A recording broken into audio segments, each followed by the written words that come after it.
Why do you continually denigrate the work of David Irving? You can have opinions about the Holocaust, but I won't meet with anyone who says the Holocaust didn't happen. Professor Lipstadt, I am that David Irving. And I've got $1,000 to give anyone who can show me a document that proves the Holocaust. I will not debate you, not here, not now, not because ever. You can't.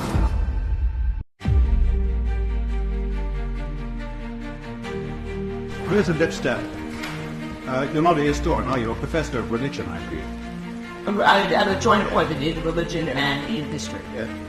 You're not very familiar with the world's archive. Will you accept that David Irving, I'm the person that you've been smearing in this speech and in your book, and as if this is the first occasion I've had a chance to meet you face-to-face because you feel vague today, I was void destructive. Then I have spent 30 years writing, publishing books in the world's leading publishing houses, including the Viking Press, William Morrow, E.P. Dutton. I'm happy to hear your... I let you have smeared. You try to defend that I'm on some kind of trick. And this is terrible. You say that respectable historians don't respect me. If you have a law on the back of this book, or I've got a copy of this book for every member of this audience here, please help yourself on your way out. You'll see what respectable historians around the world say about my writings.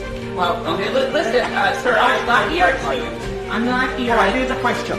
Here's $1,000 for you, madam, if you can produce the document that you mentioned earlier in your speech, namely a blueprint of a gas chamber showing where the pellets were put in. You mentioned this, you're trying to gull these gullible students because they believe it, but you have to die. Okay, all right. Mr. Irving, here's $1,000. Excuse me, I'm asking you a question. Where is this document? I have no... You can produce it. You have no idea where it is because you invented it. I didn't invent anything. Well, I refer you and then I'll persist for much more legitimate question. These are questions. You're smearing me around the world. You went to Australia, you went to New Zealand. Who paid for your fare to Australia, New Zealand? Who paid your fee?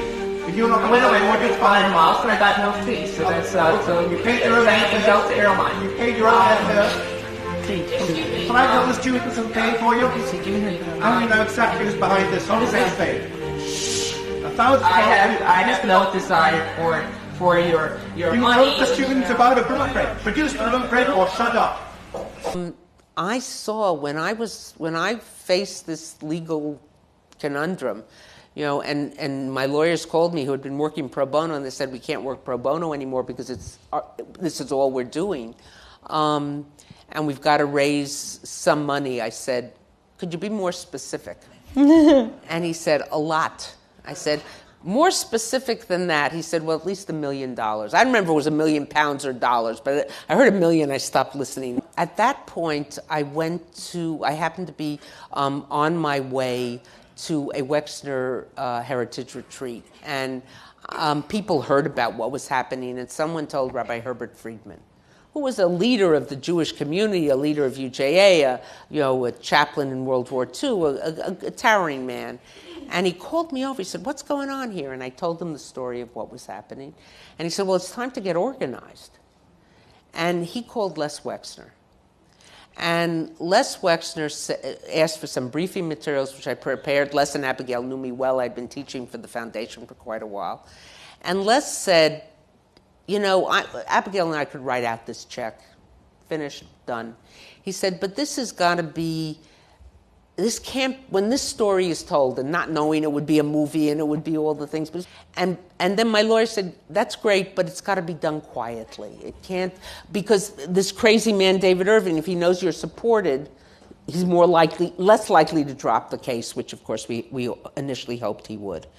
So quietly, organizations, individuals, some of the people sitting in this room, just stepped up to the plate. And within, 3 months, the money was there. And on the day of the judgment, April the 11th or 12th, they were going to ask the court the next day that I should pay. In England, the loser pays his own costs and the enemy's costs. And they had run up a bill of $8 million, £6 million. And I opened that ring binder and I started reading, and my eyes were as big as saucers. It turned out that they're neutral witnesses. Professor Richard Evans, the eminent historian from Cambridge, the totally neutral historian from Cambridge, had been paid $250,000. And he was going to express an independent opinion about my books and my research and my writings.